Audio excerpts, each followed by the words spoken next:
witnesses to stories untold. Sisters, mothers, daughters out of sight. Their voices echo, brave and bold. Every face upon the missing wall has a name, a dream, a beating heart. We won't let their memory fall. Each one precious from the start.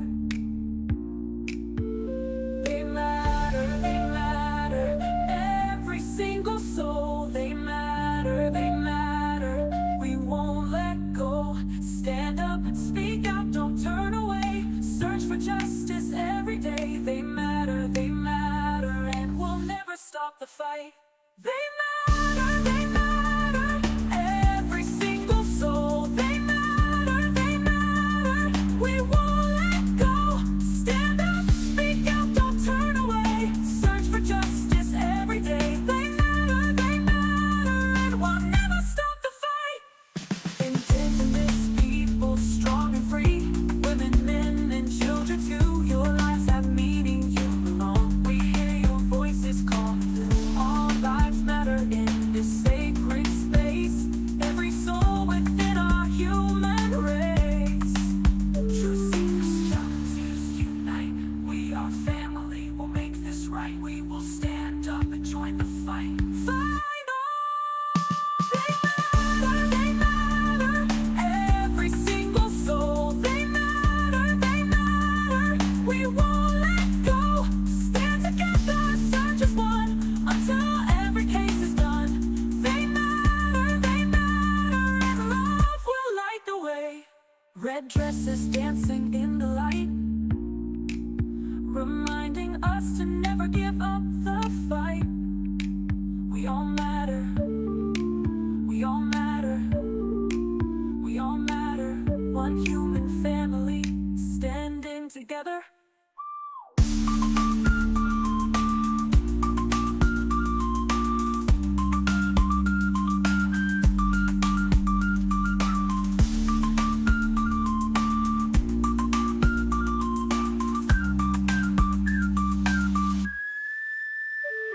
Red dresses dancing in the light, reminding us to never give up the fight. We all matter, we all matter, we all matter. One human family, standing together.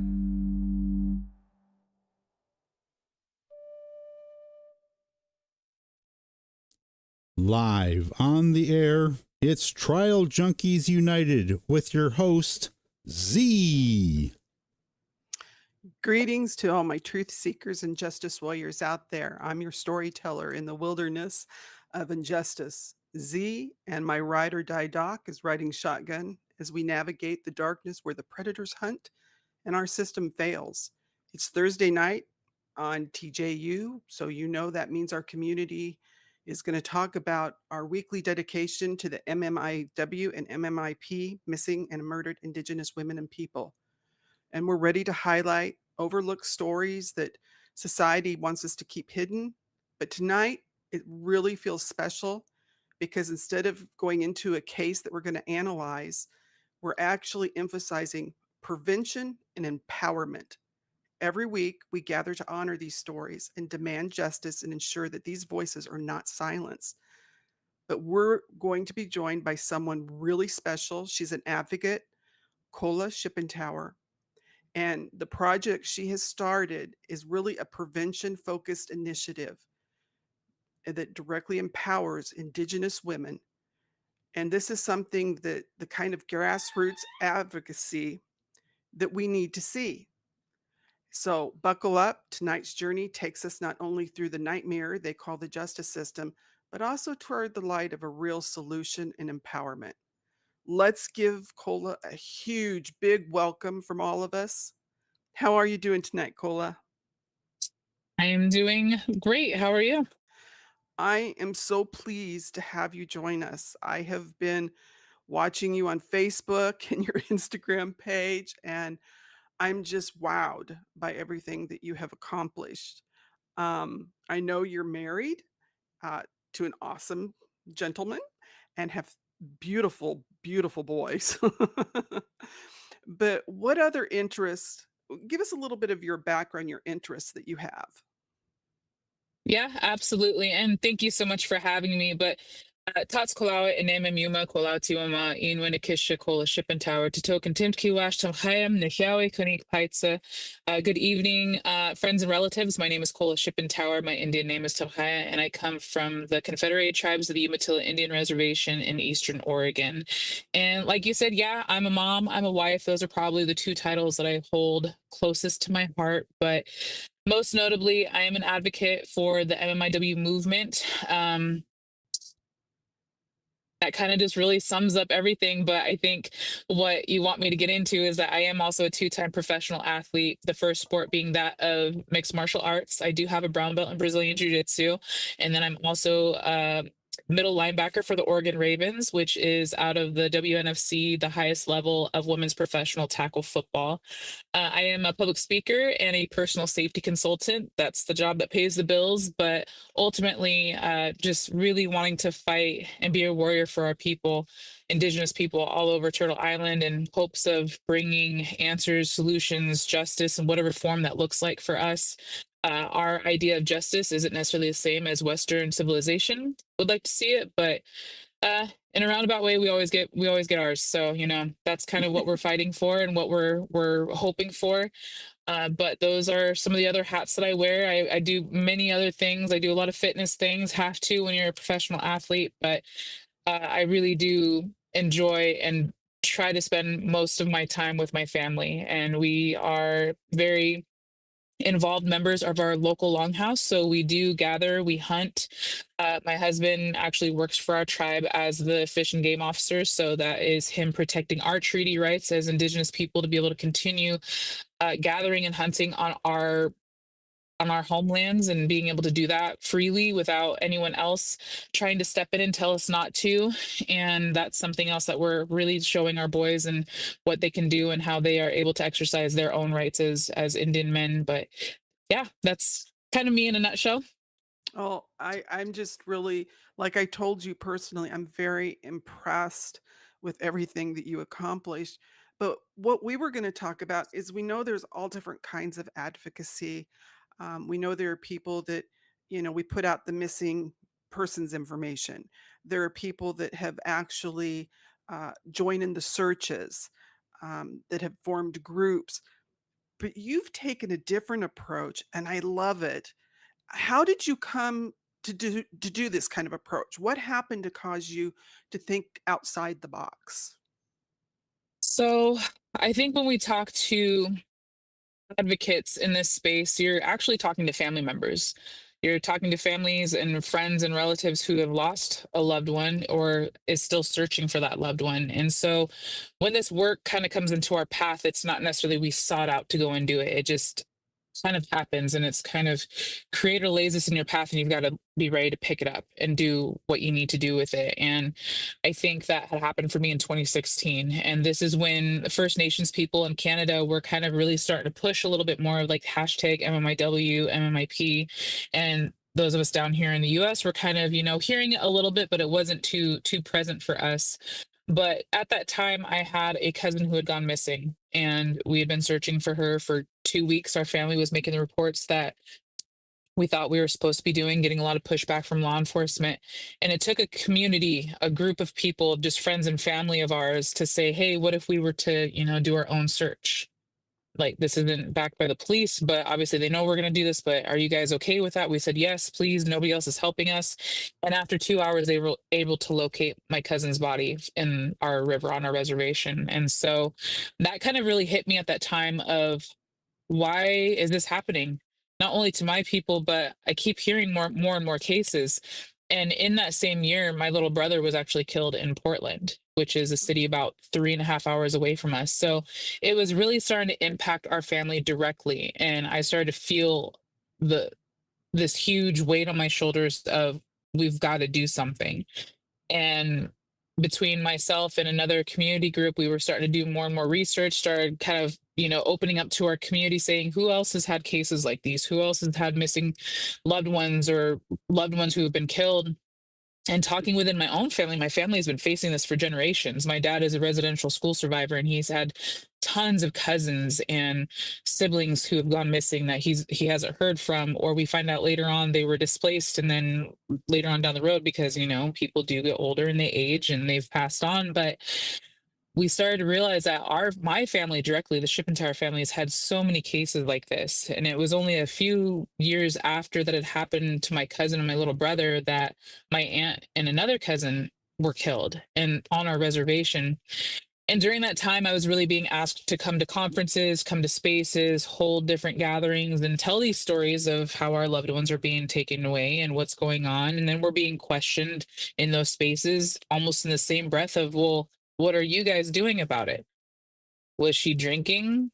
Was there addiction? Was there abuse? What were all the different factors that were hiding in all these different, crevices of their life that could have attributed to what was going on? And we're kind of like, does that matter? Does that mean take someone's life? That doesn't make sense. So it was about 4 years in that I had some experiences come up, experiencing sexual harassment by law enforcement. And around that time, I was really struggling because my PTSD had been, re-triggered from my experiences with domestic violence and sexual assault. So I was really trying to navigate and figure out things. And this is during COVID time. So mind you, we're all shut down. We're all quarantined. We have to stay home. And as an athlete, I've always been able to find my coping in the gym, being able to Right. travel and compete and do all these things, but we're forced to stay home. And so I had to rely on different modalities for healing, which meant finding things within my own home and maybe calling people and having conversations. And I was journaling a lot. I had a conversation with my dad. His Indian name is Wapananat, but I had asked him, what are we doing with this work? What do you think we can be telling? How do you think these stories should be told? And he really had to stand firm with me on, and this is what I love about him. He is one of the only people in my life that I will trust when I come to him asking for advice. He's going to give it to me straight. And he said, we have to stop telling these sad stories. We have to stop this pity party. This isn't who we are as Indian people. Our people are warriors. Our people are fighters. This isn't who we are. What took your cousin, what took your little brother, what took all these people from us, that isn't who we are. He says, you have a skill set. You've gone through some things. You've been able to teach other people how to take care of themselves. So what do we do with that now? How do we move forward? And, my dad being the eldest one from our family, I really do take a lot of what he says to heart. And a lot of us that are advocating, we want to make sure that we're getting permission from families to be able to say loved ones' names, or just due to, cultural teachings and what they might believe. And so I really took that to heart and was thinking, you're right. Like, I don't want to continue rememorializing my loved ones. I want to celebrate them and honor them. I don't want people to remember them for what took them. I want people to know that my little brother would literally light up a room and get everybody's attention with just one outfit and walk in. I want people to know that my aunt was strong and she was funny. She could make you laugh, but also make you contemplate life and what you had going on, but also help you feel like you were supported. I want everyone to know that my other cousin was just so nurturing and so loving. So how do I show up in spaces like that for others so then people will feel their energy and what type of impression they left on my life? But now what do we do moving forward with that? And my dad was right. I do have a very specific skill set.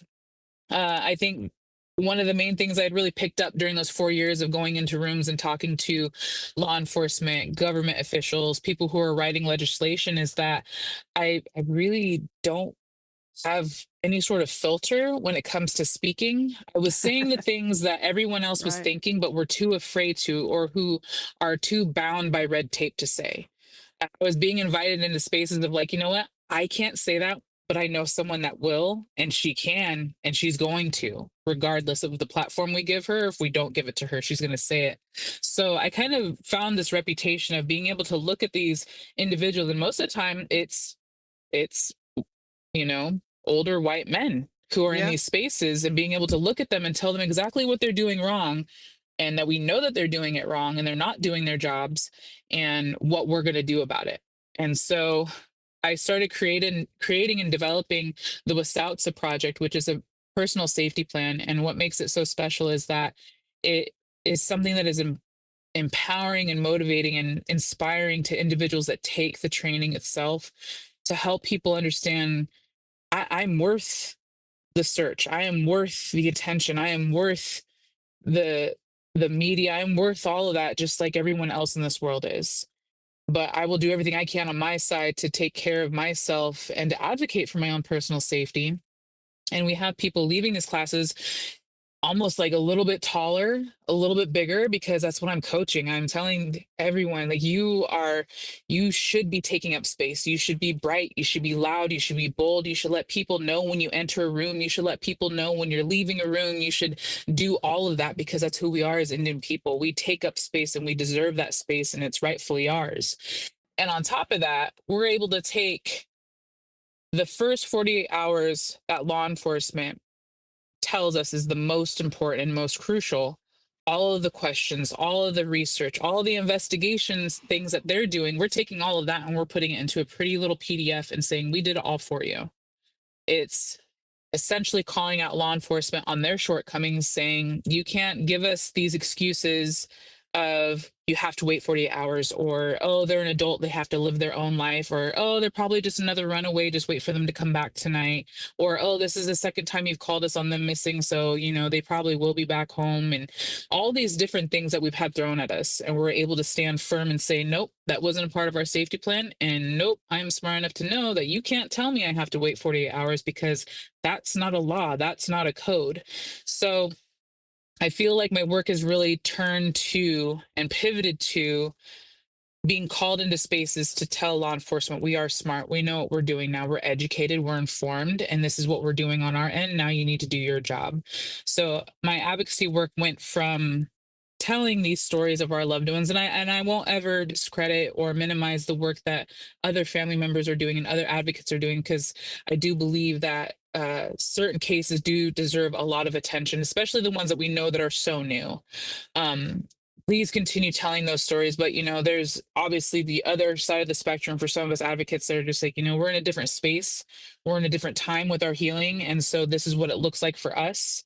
Right. And wanting to be more preventative with this work, and not only just raising the awareness, not just telling people, hey, there's an issue, we need help, but also there's an issue and this is how we're fighting. If you want to help, if you would like to stand on this side of history, please do so. But if you decide not to, we're still going to be here fighting and doing all Right. this work. So that's kind of what it looked like for me in the turn of 2020. And we fast forward to just this last year.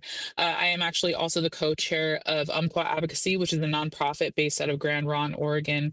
And really, we have no bounds on the type of advocacy work that we're doing. We're taking advocating to whole new realms that I don't think many people thought possible, but we're able to, in a grassroots way, we get calls all the time from families that are like, can you help me? My loved one went missing. What do I do?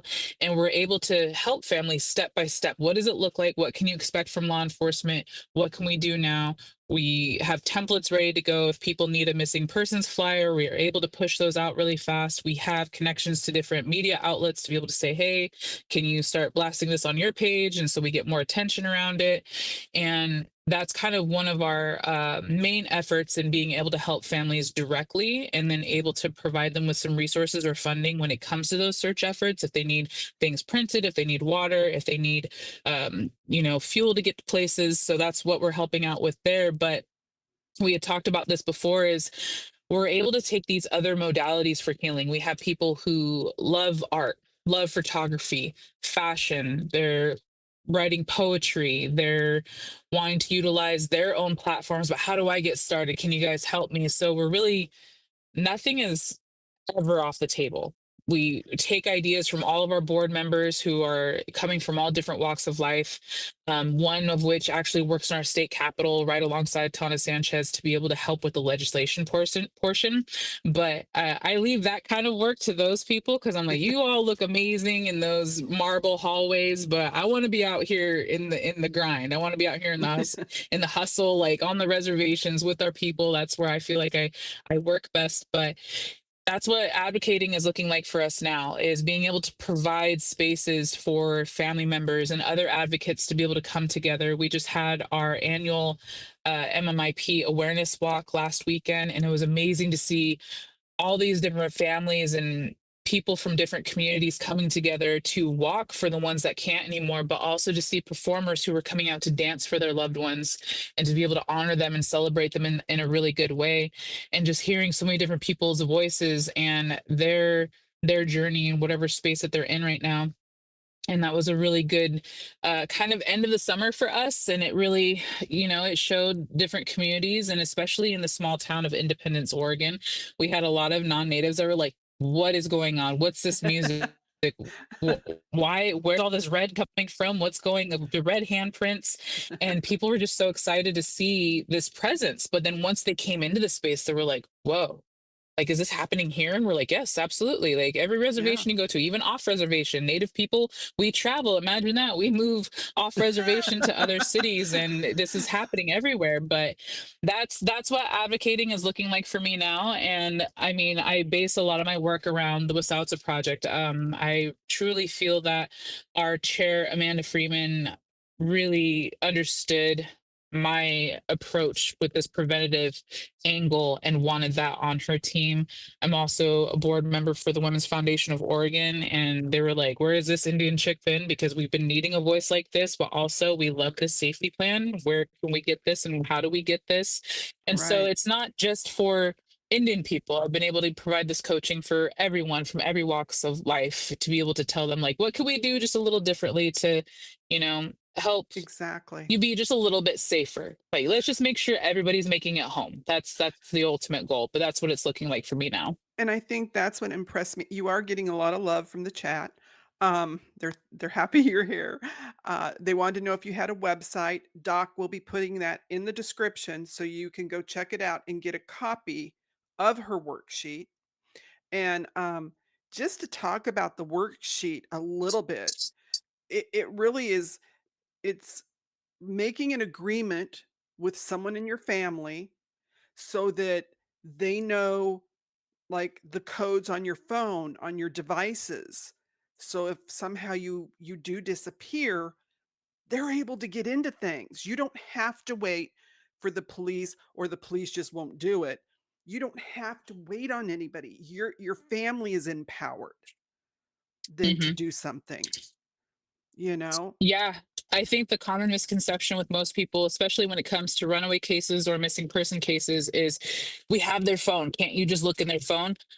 Police still are bound by red tape. They still have their order that they have to go through, and so they have search warrants. They have to have a judge sign off on it. And even when they do get those pieces of paper allowing that, it's not just like, on CSI, like, ooh, plug it in, all of a sudden, do, everything's loading and we have all the information. It's not like that. It's a little bit more of a lengthy process. So having your username and passwords for all the different apps that you use for communication written down in one spot can be so helpful in the long run, even if with your safety plan where you're acknowledging like you're the one that filled it out and you're giving family members and the police permission to utilize this information. If law enforcement comes back and says we can't use this even with that signed permission, it does not mean that the family cannot use it. So I mean, Right, there's so much that could be done with family logging into, say, a Facebook account and seeing this messenger and seeing, oh my gosh, so and so was threatening them, saying that they were going to do this and this to them. So screenshot that, share that with the police if we can. Now police can't ignore it because they have the proof, they have the screenshots right in front of their face, and that is still somewhat helpful in giving them some type of lead.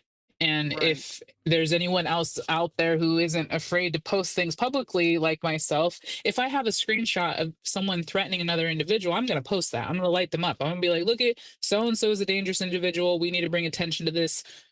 Who's with me? And next thing you know, you have your whole community probably knocking on that person's door, like, hey, like, have you seen so and so? Like, you Right. seem a little sus. Like, what are we doing? So I think that was one of the main reasons we put that in there, is there's that common misconception of what it looks like to be able to get into people's electronic devices.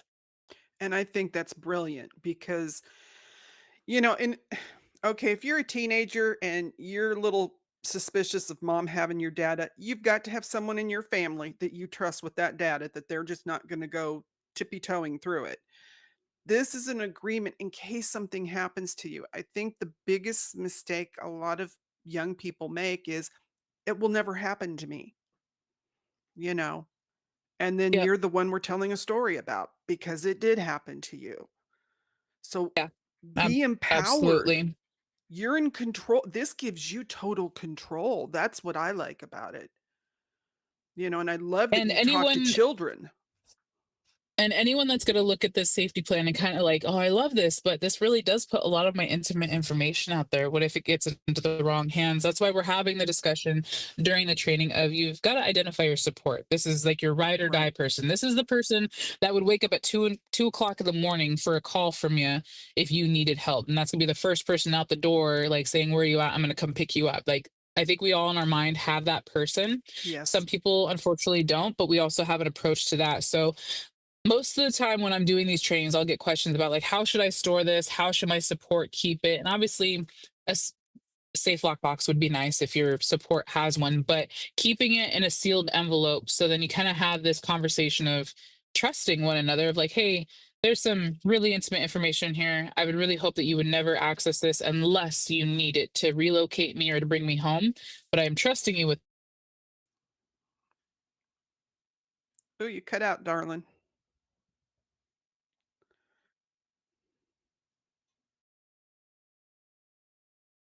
Um, she is being a mom. She's was on her way to pick up her son, so she'd stopped in the parking lot there. So we're trying to, hopefully, she'll get back on. If not, um, you know, Doc's going to put this information in the. Okay. Uh, the worksheet's awesome, you guys.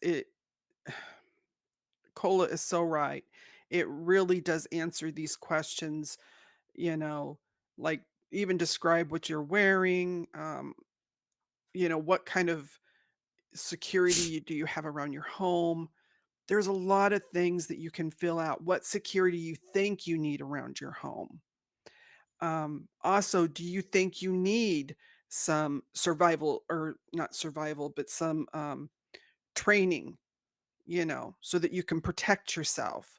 Um, and I think that's really important, especially for young people. And that is one thing that Cola does is she does some of this self-defense training. Is there any way we can get a message to Kola? Because I don't. Well, let me see She here. she may not even know that she's offline. I don't know. Let me see.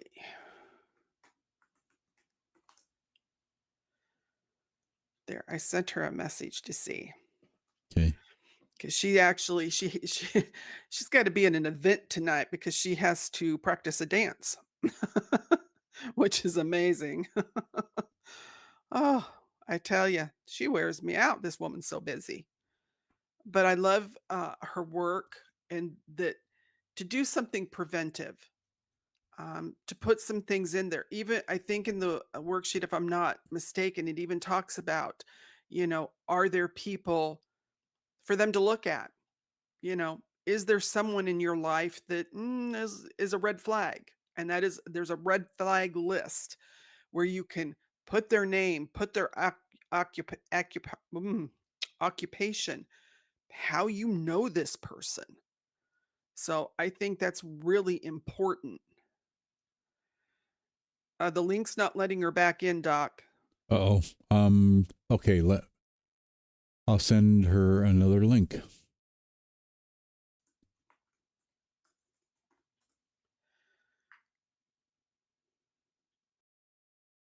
because I think there are times when, like she said, people can stand tall because they're taking things into their own hands. They're no longer relying on other people to search for you, and you can't trust them to search for you, um, except for those people that, like she said, you're ride or die. Someone that would show up at 2 a.m. to come get you. Can you tell her that I just sent the link? Okay, I will definitely do that.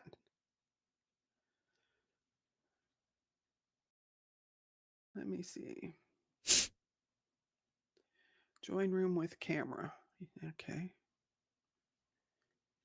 Whoops. He just sent link. Let's see.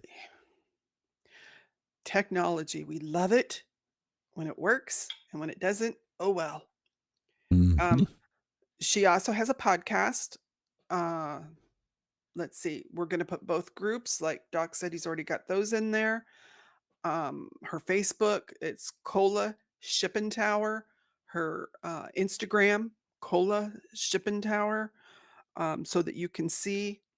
Uh, one thing she didn't mention, she also models. I mean, she is so pretty. Um, her and her husband both do. She said it still won't let me in. Um, ooh, What should I tell her? that I don't know because I've never run into not being able to. Can I type what out, Vala?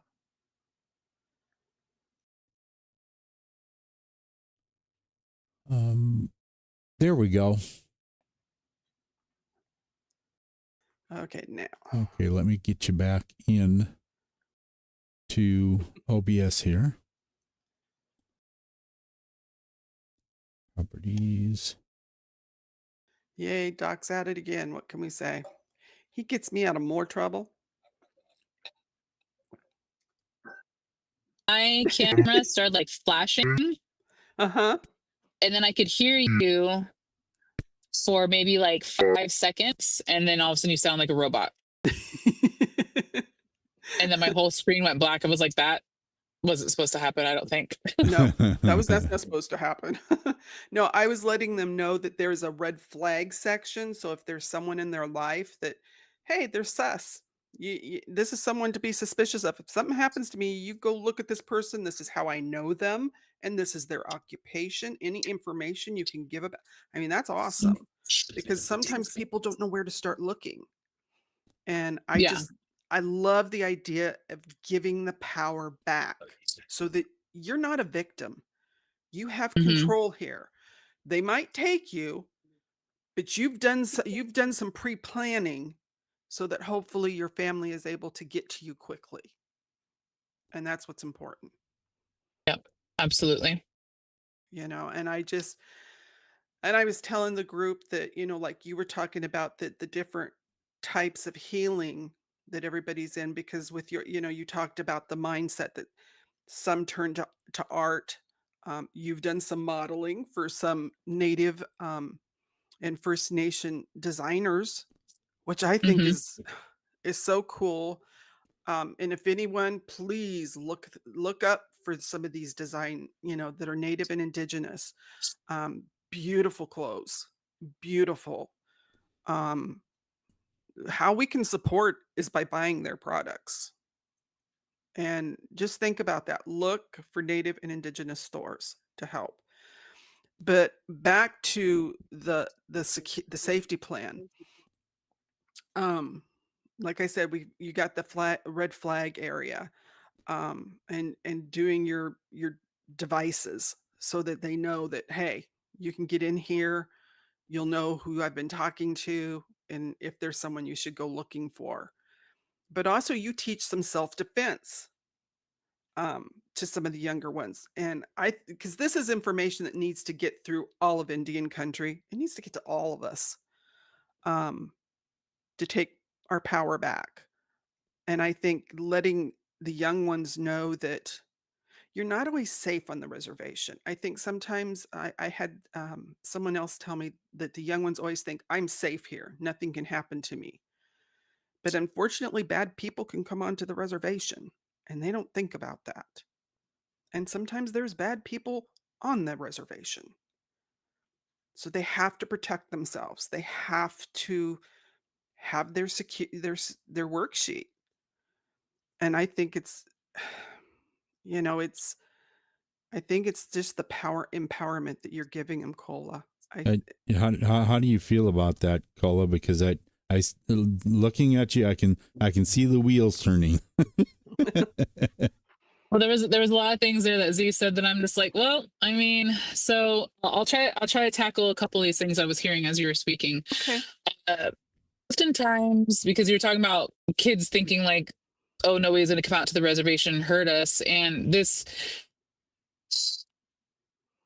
one of the major things that we're running into, especially with codes for law enforcement, legislation, and perpetrators on reservations, whether they're native or non-native. This is where jurisdictional issues start to come into play. Right. There's a very big misconception amongst non-native predatory individuals that think that they're almost untouchable when they come out to the reservation. And unfortunately, there is a very different set of standards when it comes to a non-native perpetrator against a native victim on reservation, as opposed to native on native crimes. So that's something that we're really trying to work on right now. Been Okay. working on it for a very long time. I have an aunt who works for our Department of Family Violence Services, and this is what she's been advocating for almost 25 years: is that non-natives should be held to the same set of standards as natives if they were to be physically assaulting someone, abusing someone on the reservation who is a native individual. And so that's definitely something that people probably don't even think about when they come out to the reservation, is like, wow, like this is different. So I know of some cases where there was a non-native assailant, native victim, and that case was moved into a court within city limits, which is about 4 miles from the reservation where we are. And so Okay. there's those different components that we're also battling. So it's not just the face of like personal safety or how we're advocating for ourselves or taking care of ourselves. There's also all these other loops and bounds of the justice system that we're really trying to tackle right now. So there was that component that I kind of wanted to touch on a little bit. It's a very complex and complicated issue that we're trying to fight in that side. And it's definitely something that would take much longer than what we probably have left over in the show, but it's Right. something that we're really trying to fight against when it comes to for our native victims or survivors that are on the reservation, if they were to have a non-native boyfriend that came out here or a non-native girlfriend come out here. um And they so that's a need whole. to, because it would Hmm. be like if you went to a you're a sovereign nation. If I go over to Hmm. France and commit a crime, I don't get to go back to the US, you know, and get a free pass. They're going to arrest me in France. They're Yep. going to try me in France. Yes. So why it's just Yeah, so wrong.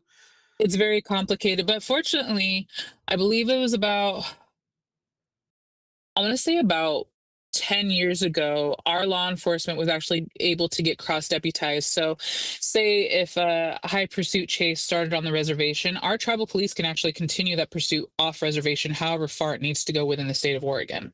So, that was something that we hadn't had for a very long time. It was kind of like if it starts here and they get off reservation, then OSP or city needs to pick it up and they have to finish the pursuit and whatever that would look like. Unfortunately, it also goes the other way around. Right. So city and state police can come onto the reservation if they are called on to aid or help. So it's double-edged sword on how that goes, because you can get some really, good old boys from state Yeah. police coming onto the reservation that are ready and locked and loaded to do whatever they need to do just to be able to say, hi, I did it. And they don't understand tribal communities or how we operate or how we function. They don't quite know us like our own tribal police agencies would. Another common misconception that might kind of come to a surprise for some people is that tribal law enforcement agencies are not required to hire only tribal members. So we have a tribal agency here, and I believe on their as their patrol officers, they only have two. Okay. And so some people were like, "Oh, anybody can work out there?" It's like, yeah, anybody can work to be a police officer on the reservation. So there's that little nugget of information. But what else you were talking about, I find interesting, is that yes, as a professional fighter and someone that carries, a higher belt in jujitsu, I often do get asked about self-defense training. And I'm not just training kids. I do have people, up there in age. I think one of my most favorite classes was I had my aunties and grandmas in the class, and there was an elder woman. She had to have been in her 70s, and she was out there hitting the pads and was just so excited. And I was like, this is like my dream come true. It's like two parts of my life finally coming together, and that's what I ultimately wanted. Is I wanted all of our women to feel empowered by these trainings and want to come into these spaces and feel safe enough to do so, because generationally speaking, when we're talking about Indigenous people that are in their 70s, these are our residential school survivors. So if you're talking about women trying to work with men, they're not very comfortable physically with, especially non-native men. And Yeah. so when they're coming into spaces like in the gym, they're not going to want to be physical. But when they see maybe someone that looks like them, sounds like them, moves like them, they're going to feel so much more comfortable on saying, okay, I want to try to hit something. Oh, okay, yeah, teach me how to get someone to the ground and then get myself up safely. So that's something I was really excited about with pairing up with Smart Defense, which is out of the Elizabeth Smart Foundation. I'm one of their certified instructors. Being able to bring that to different reservations and showing the aunties and grandmas, like, I know you can hit, but I'm going to show you how to do it safely and in a way of being able to defend yourself or someone else if you need to. Right. So I love all the classes because I could teach all different types of people from anywhere across the country. But something that a lot of people will ask me, and we'll take this for two different angles, is I often get asked, like, should I go pick up jujitsu or self-defense, or should I go buy a gun? And I think that's probably the most crazy question I get when I'm teaching these classes, because I want to say, like, little part of me inside, because I love my guns. I'm a hunter. So I'm like, yay, guns. I want all women to feel comfortable with firearms and have them. But also, I'm like, relax. No, like, don't just go out buying a gun. Like, have you ever shot one? Have you ever held one? So as far as firearms go, the scenario I usually tell people: imagine if little Becky, who is blonde hair, blue eyed, maybe like 5'2" and 95 pounds sopping wet, buys a gun and someone attacks her. More than likely, they're going to be able to grab that gun from her and use it on her, probably. So Exactly. you need to know how to use it.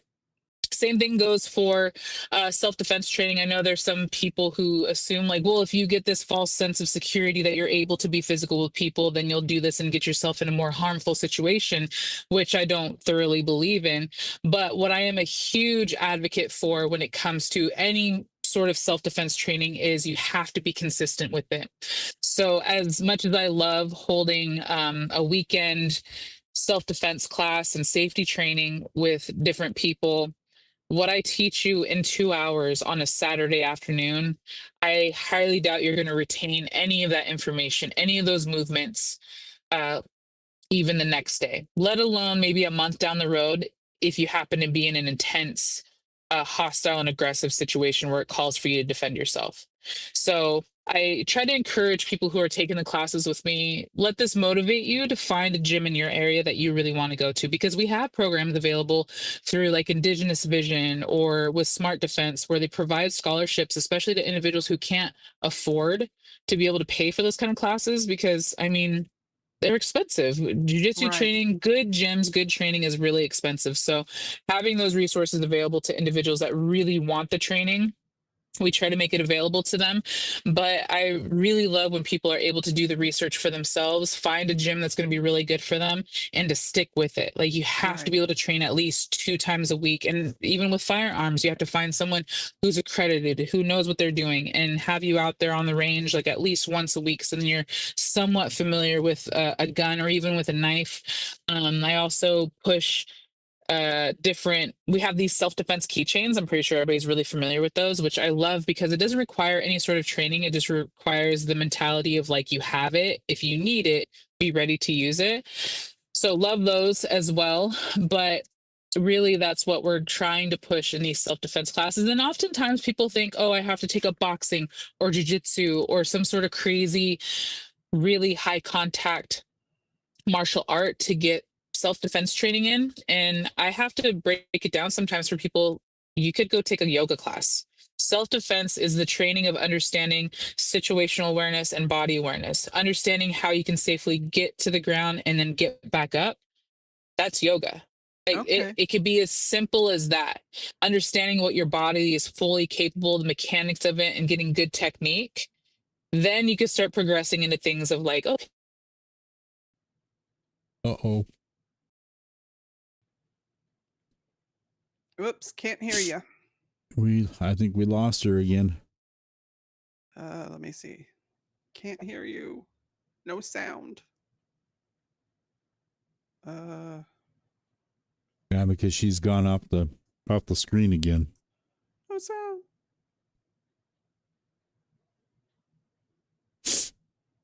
She's on my screen. I just can't hear her. Can't hear. Now she's gone. Yeah. Yeah, Okay. because you were delayed just a little bit. Did you send another one? No, let me pull up.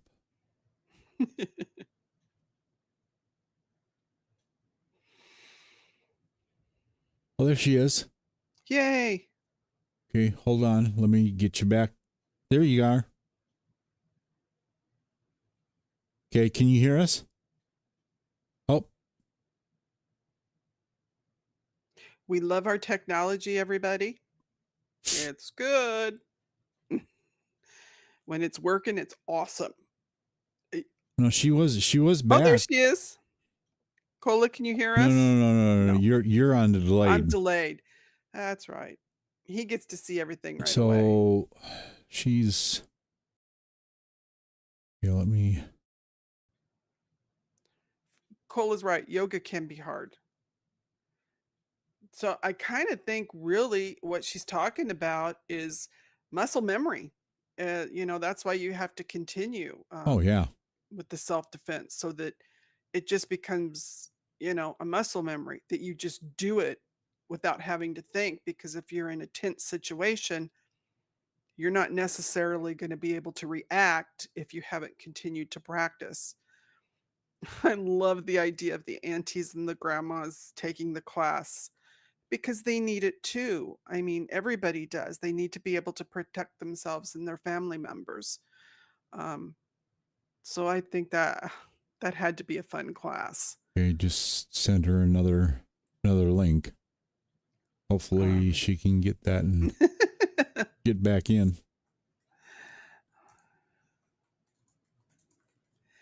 She might be in an area because, like I said, she's at this I think a field or something, a stadium. So I think she was picking up her son from football practice. So yeah, so it's a situation where they might not have the best. She said we sounded like little aliens. There, we're back. No. Well, I can hear her. Yeah, I know, but that's. Wait a minute. But I need to get her back in OBS so everybody can hear her and see her. Okay, now there you go. Yay. hooray. No, I was telling everybody that really, like you were saying, it's muscle memory. If you don't keep it up, the muscles just don't. When you get in a tense situation, you're going to panic. But if you keep going, that muscle memory will Exactly. just kick in. Exactly. And I'm glad you brought that up because I often get asked like, well, even with the safety training, this is the sit down portion for filling out that PDF. And a lot of people will usually ask me like, well, I don't want to be like in this weird paranoid state all the time. And I said, this isn't going to bring about paranoia when it's something that you always talk about. I often will be asked like, do you feel like you're always looking over your shoulder? And I'm like, no, because I just naturally, I'm always scanning my surroundings because I do it on a regular basis now. Right. I'm always making sure my kids get into the car first before I do because I want to make sure that they're safe. It's just, it becomes second nature to you. And then even conversations about individuals that you might not feel safe around because that's something we don't usually do as a society. We don't want to be the ones to be like the problem to point out, man, that guy was really inappropriate with that last girl he dated, so you might want to watch out for him. He's definitely like got some red flags to him. Or Right. she speaks about men in such a way it's really makes me uncomfortable, and I don't know if anybody has said something to her. We have to hold each other accountable to that. And that's something that's really big for me, especially within this work, is advocating that we do that for each other. That's how we keep each other safe, is telling each other if we think someone is unsafe. telling people if we think a place or a time might be unsafe for individuals to go to is what we do for each other. We're taking care of each other in a way. So talking about safety will get Yes. rid of the paranoia that some people might think that comes with it, which I've always found really interesting. I'm like, man, what kind of world are you living in where you've never had to talk about where you park your car, or don't go here at night? Like, where have you been living where you've been able to live so comfortably like that? I feel like, let me know where I need to go, because I'd love to be able to experience that at some time. Yeah, Right. I'm dating myself, but I couldn't do that back in the 70s when I first got my car.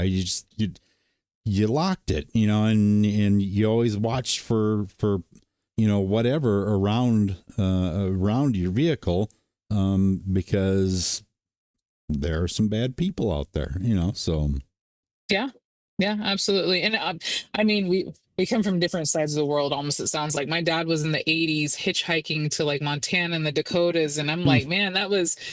Are we getting to like Ted Bundy type of days where you couldn't pick up hitchhikers for Yeah. nothing back then? yeah, But I well, mean, My mama did that. She hitchhiked clear across from Oklahoma to California with my sister who was little. Yeah. So that wasn't the smartest thing, but people did what they thought they had to do to get yeah, places. couldn't Um, do that today. different Couldn't do that time, today different for place, sure. well, now we Yeah. know better. Now Yeah. now we know. But I think too it's smart to, if you have a teen who's got tattoos, get pictures of them. Too many time when I'm looking on NamUs, when the someone whoever puts the file in, they'll just say tattoos. Get distinct. Tell us what the tattoo is, because a lot of times that is how the police or sadly medical examiners can identify someone. And if they don't have specifics, it can take a long time. So, you know, Exactly. And if you haven't noticed it, since you guys have gone through the safety plan document, if you haven't noticed, each one of those sections is almost put into a way of how law enforcement will ask a question. How did they yes, usually spend their day? Who were they usually with? Is there anyone that you could think of that might want to do them harm that we should possibly look into? What did they look like? What was the last thing that they were wearing? Did they have any identifying marks on them? Is there some place they like to go to kind of, get away from the world and kind of just, maybe just be on their own? Should we check one of those places?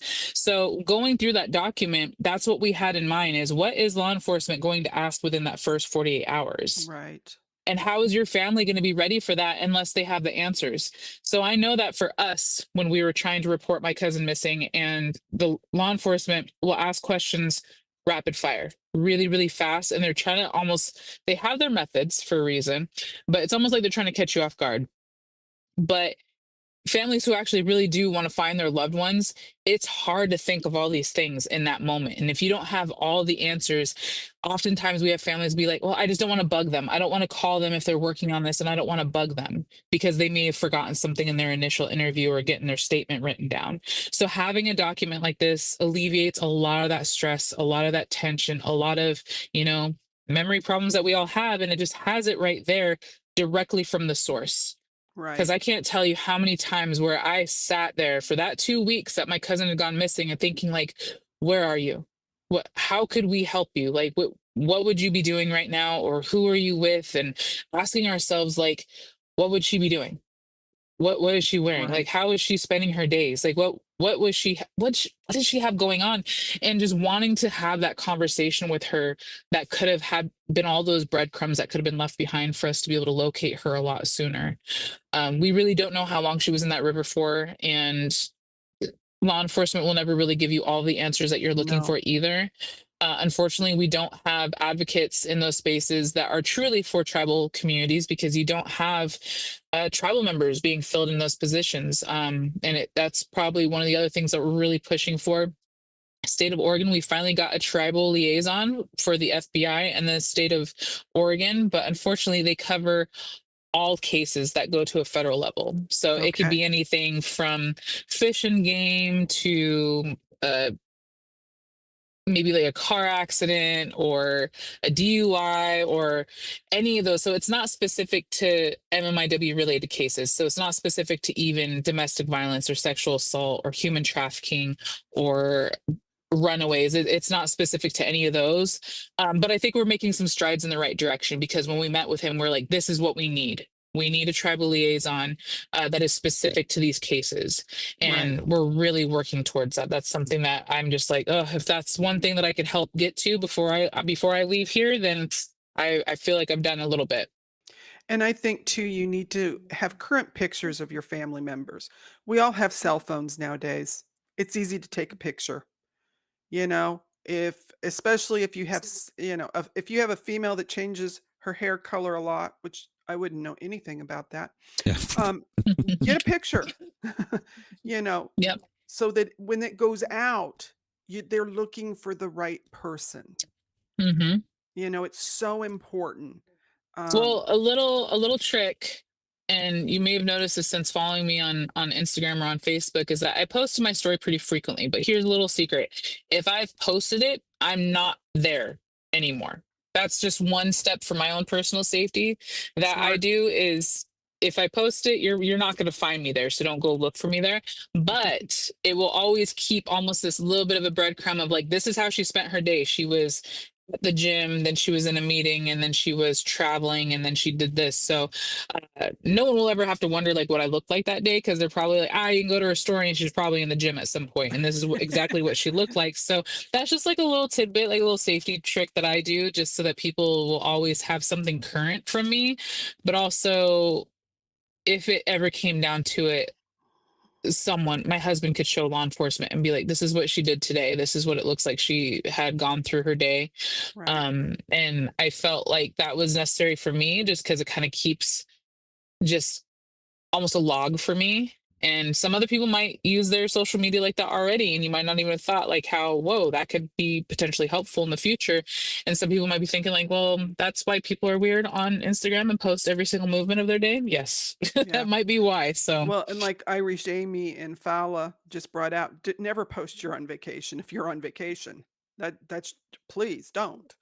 yeah. Wait till you get back, then post your vacation pictures. Hmm. Then you know you're coming home to a safe house.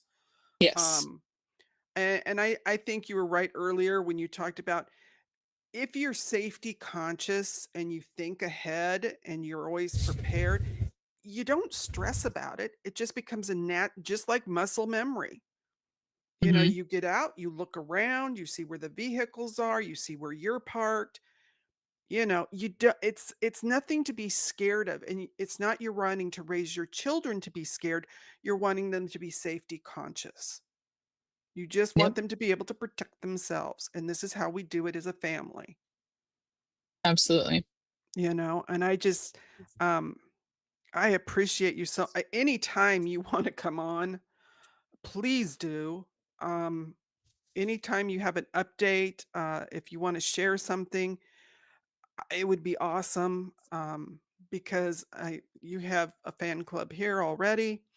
Everybody in the chat is really enjoying what you've said. I know they've been posting your project site, so I'm sure people will be going over there to get a hold of your worksheet so that they can use it for their families. And let's hope that Indian country, more tribes are reaching out to get this information. Let's spread the awareness. From now on, we will put it in our description, that this is a place to get a worksheet that this can protect you. It can help your family. We Um, have people in the chat that are going, please come back. they're And very much. come back and tell some really resi Indian stories so you guys can get an inside scoop. It'll be your own little version of reservation dogs right here on YouTube. Well, and if any time your husband wants to join you and give us his perspective as an officer, tell him he's welcome. He's also Yeah. cu- he's also cute, you guys. I'm just going to tell you, ladies, but he's taken. And I wouldn't mess with her man. I'm just telling you right now. If you ever thought of like the most Indian person in your head, this most stoic, real native looking guy in your head, and you just have this vision of like, I think everybody thinks of like Kocoum from the cartoon Pocahontas. That's my husband. Like, so everybody can have a vision of it. He's got the long black hair and the really stoic look. So he gets it quite a bit. He'll go off into the world on his own, and he'll come back and be like, so and so complimented my hair. I'm like, good, great. I'm still trying to grow mine out. Like, nice, good for you. I'm so happy. See, I love a man with long hair. Doc goes crazy when his starts growing out because it starts curling in the back. Oh my Um, goodness. so he kind of gets a little flipped out, and next thing I know, he gets a haircut. But I love when they grow their hair out. I do. He always teased me. He said, if you had your way, I'd have, a huge long beard and hair. He's got the beard and the hair. It's just not as long as I would prefer. Um, but yeah, I did not post pictures of her husband or her children. If you want to see those, you're going to have to go visit her site. I don't post pictures of children like that. That's not my business. We Thank you. I posted some appreciate pictures that. of Kola when she was, speaking. A picture that you had in a pretty dress that I think previously you had modeled. Those are the pictures that I showed. Just, you in your football outfit because I'm sorry, that's cool. I've never met a female football player. Yeah. Well, now you know one. Yep. And now I know one. And I think it's awesome. So I really appreciate this. You coming to visit with us. Um, if you want to stay on, you're welcome. I'm just going to go. I have 3 young men that are missing that we're going to go over. And then I know it's already 9 o'clock. It's been an hour, but I also have a dedication for Graham Greene, who was an actor that we lost this month or this week. And it broke my heart. I love Graham Greene. Um, he was just, anytime he was in something, I don't care what part he played, he stole the show and he was someone you focused on. Um, Absolutely. you Well, know, do you remember Thunderheart? yes. I Okay. love that movie. So my husband dressed up as him for Halloween one year. Oh, really? Awesome. If that if that helps the cause anymore. But I'm just gonna go ahead and close out my time. I truly Okay. appreciate this platform that you've created and the stories that you're telling and what you're doing to help a lot of different families across Indian country. Um, I just truly appreciate it. And also even providing a moment for Graham Greene and his family and being able to honor him. He was such an amazing man. I have a lot of friends that were really close with him. And so just always hearing about their work with him, it really made me feel like I got to know him in a different sense. Indian country is really small, so we all get to know each other in one way or another. But Right. to any of the listeners, if people are wondering like, what can I do? How can I get involved? It's really easy to go find me on Instagram or on Facebook. You can shoot me a message and I can tell you exactly how, but in a really general sense, I mean, do things like this, give Indian people a place to utilize their voices to be able to tell us stories. We're not going to be able to come up with the solutions or get any sort of action done without Indian people telling the stories and being in those spaces. We have to be in the room to be able to provide the answers to what we're all hoping will come from the end of this movement. And if you're wanting to be involved, honestly, you got to fund. A lot of us are nonprofits. We're grassroots efforts. We're family members doing this out of our own pocket on our own dime and trying to hire our own PIs, get more forensics done out of our own pocket. It is not cheap. It is not easy, No. but we're all just trying our best. So if you're looking for different ways to get involved, if you're looking for a fashion show to attend to be able to support designers, shoot me a message. If you want more, if you have more questions on the safety plan, shoot me a message. If you're just looking for other things to, keep an eye out for to be able to provide support. If you want to attend an event, shoot me a message. And I'm more than welcome. I share just about everything I can about events happening, especially in the state of Oregon, but in the Pacific Northwest. And if there's any other Indian people on here listening, Indian country, the work of our elders and our ancestors, this is what we're doing. We're picking it up And I don't think they would have left it to anyone other than who they thought would be able to pick it up and carry it on. This is the work that we're doing for the next 7 generations for our children to be able to have a safe and happy place to live. If we like clean water, it's Indian people that take care of this earth and take care of this land. So Indigenous issues are everybody's issues. But Yes. again, I just want to speak to my Indian people is I am proud of you. I'm proud of you for making it this far. Continue doing the work, continue telling the stories, and don't ever let anyone tell you that you have to be quiet, that you have to be small, that you need to sit down and wait for someone else to do the work. We are worthy, we are valuable, and we are more than enough. And we have to continue showing up for each other and taking care of one another. And the best way that we do that is through our culture, through our traditions, and through our teaching. So don't ever lose sight of that. Stay closely connected with your family and your loved ones. Talk to your elders, call your friends and your family, check on them. And I am truly grateful to be able to share this space with you, Z and Doc. Thank you so much. I truly appreciate it, and I really think that if more people get the safety plan, it really is just going through that ripple effect that we all talk about. And I mean, you guys sharing the safety plan means that so many other people are going to be able to get that, and that means so many more people are going to be able to make it back home each and every single day, and that's ultimately the goal. So I thank you so much for your time tonight. Well, we're honored to have you. Yeah, thank Um, you. if you have anyone that needs a platform, tell them to reach out. We're glad to give it to them, whether they're an advocate or just a family that wants to get a message out. Every show, Thursdays and even Sundays, even though Sundays is just normal true crime cases, I still will show 3 to 4 Native and Indigenous missing people. That is just something we do with every one of our live streams because it matters, and someone has to care, and someone has to get those faces out there. So, we're here for you guys anytime you need us. We'll do what we can. I'm slowly trying to connect with different people in different areas um, to help. So thank you, Kola. I know you're a busy mom, so we will let you go. And if you catch the episode at the end later, we created a song for Graham Greene. I hope Awesome. it honors him.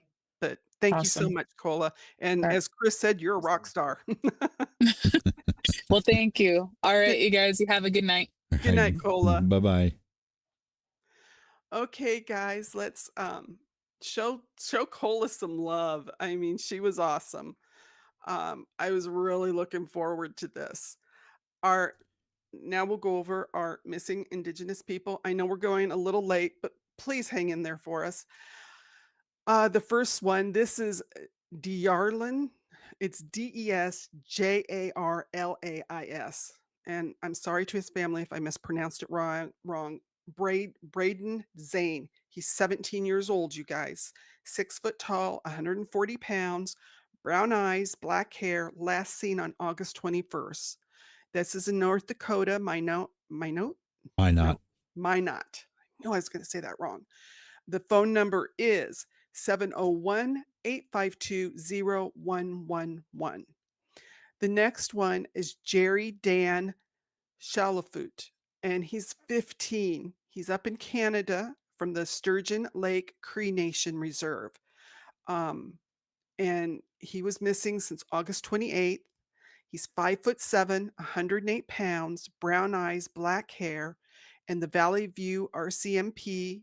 Call them at 780-524-3343. You can go to Crime Stoppers at 1-800-222-8477. He went missing from the Cree Nation Reserve up there. Now, our last one is Rodney Powassin, Powassin, and I apologize to Rodney's family if I messed that up. He's also missing from West Fargo, North Dakota. He's been missing since April 3rd. He's 44, 205 pounds, 5'7", brown hair, brown eyes. Rodney's diabetic. He's dependent on insulin for survival. He does have a history of depression, you guys. He was possibly headed to Alaska with just the clothes on his back, and they're fearing for his safety. So if anyone thinks they've seen Rodney, contact the West Fargo police at 701-515-5500. And remember, always keep those cell phones down when you're out and about, not only for your safety, but to look for these missing people, whether it's voluntary or involuntary, you can save a life. Now, we've concluded with our beautiful discussion with Kola Shippentower and about her work that she's done. And please go over there and get that worksheet for your family. Each one needs their own worksheet. But now we're going to pause and honor those. We're going to, oh, okay, hold it. Sorry, you guys. I'm a little discombobulated. Next, we're going to talk about Graham Greene because he's someone that we want to honor the memory of Graham Greene, whose impactful performances broke barriers, he opened doors, and he showed the world the depth, the complexity, and humanity of the Indigenous people. His legacy continues in every story told with truth and dignity. A tribute to Graham Greene. He was of the First Nation, an Indigenous storyteller, and today we celebrate him, a towering figure in film and television. He passed away at the age of 73 after a long illness. He was born on the Six Nations Reserve up in Ontario. Greene became one of the most respected and one of the most beloved Indigenous actors of our time, breaking barriers, opening doors for authentic Indigenous representation in Hollywood and beyond.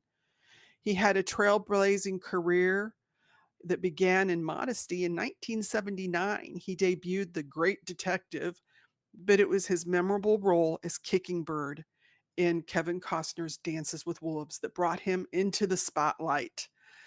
His his Oscar nomination for Best Supporting Actor was not just a personal achievement, it was a historic moment that highlighted a First Nations person getting nominated, and Indigenous stories and perspectives in mainstream cinema.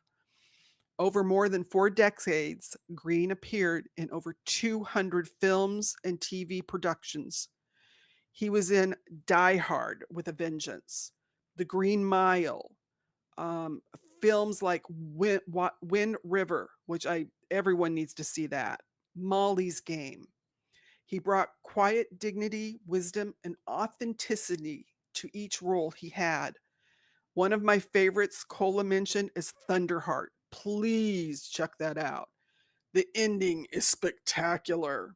I would share more of it with you, but I would ruin it.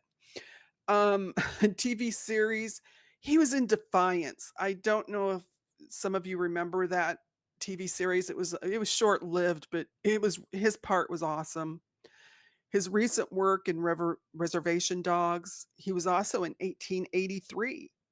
And he even was in Tulsa King with Sly Stallone. It shows his continued reverence and strength as a performer well into his 70s.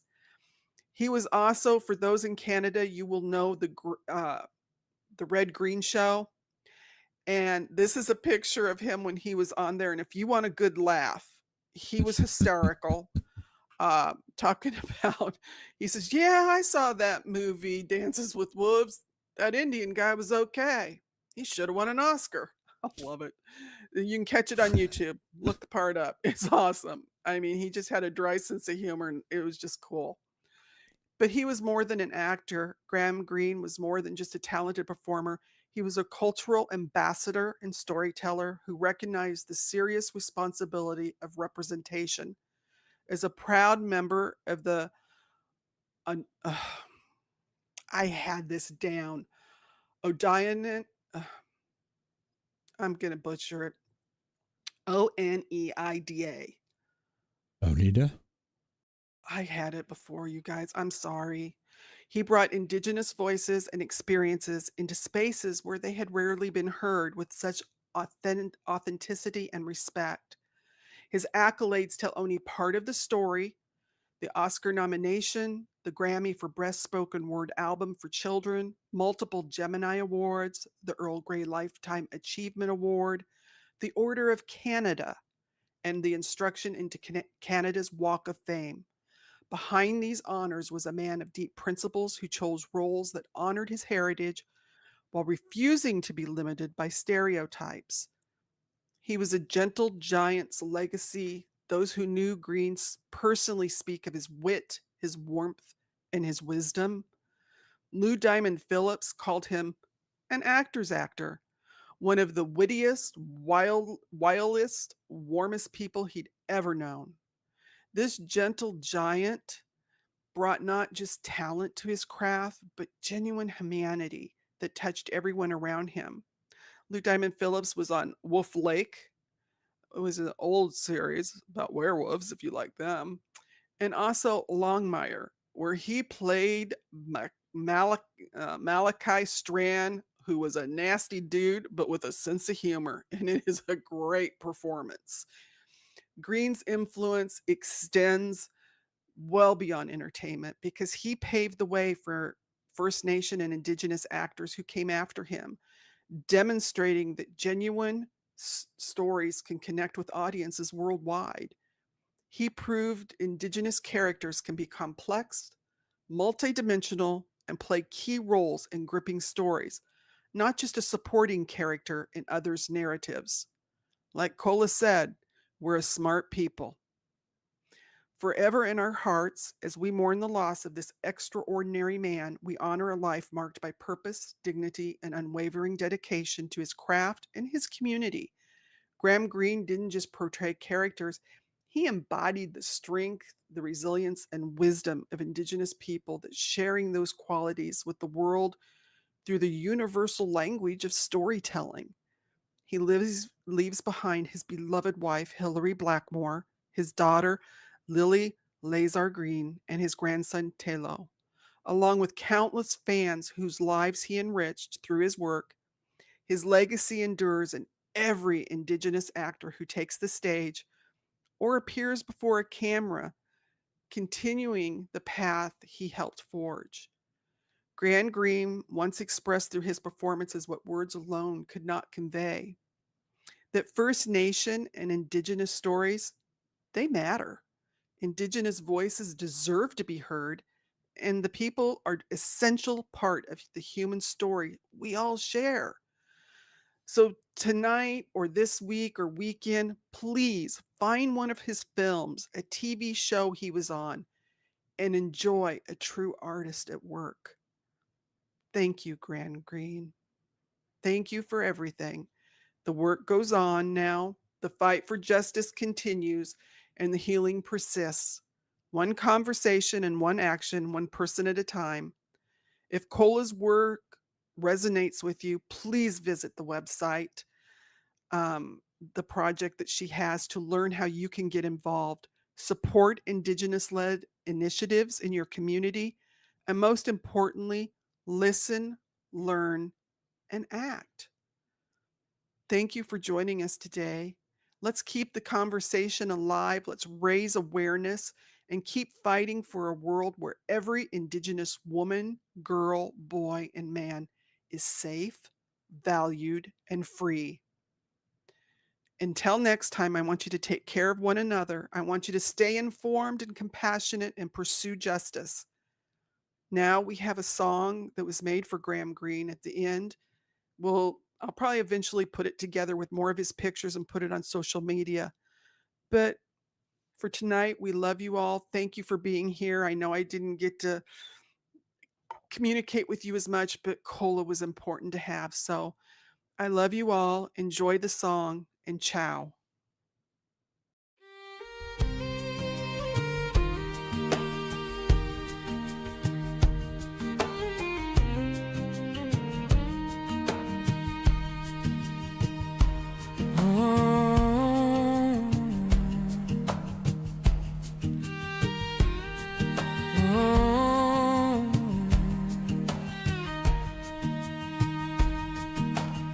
From 6 nations reserved to the silver screen, a gentle warrior with stories to tell. Graham Greene, you showed us what it means to carry your people's voices so well.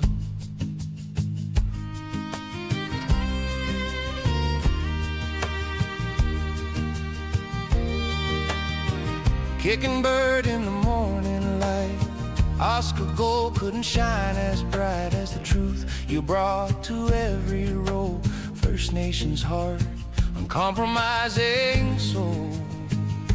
Remember Graham Greene, the stories that he gave, from dances with wolves to reservation dogs. Your legacy will never fade.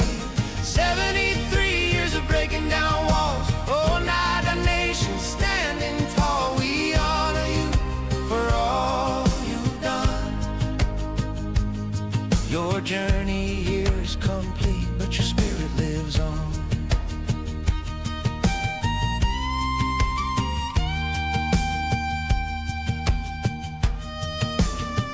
200 roles across the years.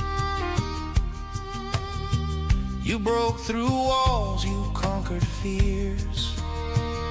For every First Nations and Indigenous voice to rise and claim their place before our eyes. From Longmire to Tulsa King, you brought that quiet power to everything. A trailblazer with wit so deep, you opened doors we won't forget. Remember Graham Greene, the stories that he gave, from dances with wolves to reservation dogs. Your legacy will never fade. 73 years of breaking down walls, oh, not a nation standing tall. We honor you for all you've done. Your journey here is complete, but your spirit lives on. His fellow actors said it was true, and actors acted through and through.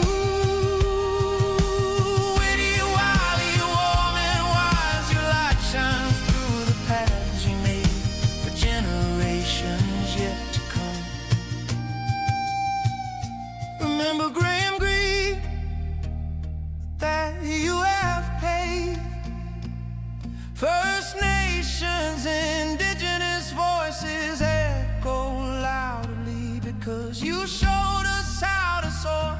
Order of Canada, Grammy Gold, but your greatest gift was the truth you told. We honor you for showing